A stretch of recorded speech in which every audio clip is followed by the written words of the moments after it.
పాజిటివ్గానే మాట్లాడతాము. ఏంటంటే అంటే లైక్ కంపేర్ చేసుకుని చూస్తే మాకు బీఆర్ఎస్ మీకల్ చూస్తే బీజేపీ చాలా బెటర్ అనిపించింది. అందుకే మేము బీజేపీకి వేస్తామని అంటున్నాం, గెలుస్తుందని కూడా అంటున్నాం. మా సైడ్ చాలా పీపుల్ కూడా లైక్ బీజేపీకే సపోర్ట్ చేస్తున్నారు.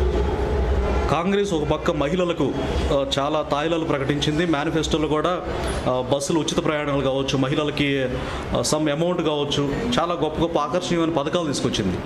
సో కాంగ్రెస్ కర్ణాటకలో విన్ అయింది రీసెంట్గా.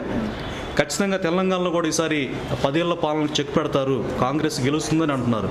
దీని పట్ల మీ స్పందన ఏంటి? ఒకవేళ కాంగ్రెసే వస్తే సర్వీసెస్ చేస్తే మాకు కూడా చాలా బెటర్, హ్యాపీ ఫీల్ అవుతాం. కాంగ్రెస్ రాకపోయినా బీజేపీ వచ్చినా కూడా మేము హ్యాపీగానే ఫీల్ అవుతాం, ఎందుకంటే వాళ్ళ మీద మాకు హోప్ ఉంది. కానీ బీఆర్ఎస్ వస్తే మాత్రం మేము ఒప్పుకో. అంటే లైక్ మాకెందుకంటే ఆల్రెడీ 10 years ఇచ్చాం ఛాన్స్, ఏం చేయలేకపోయారు.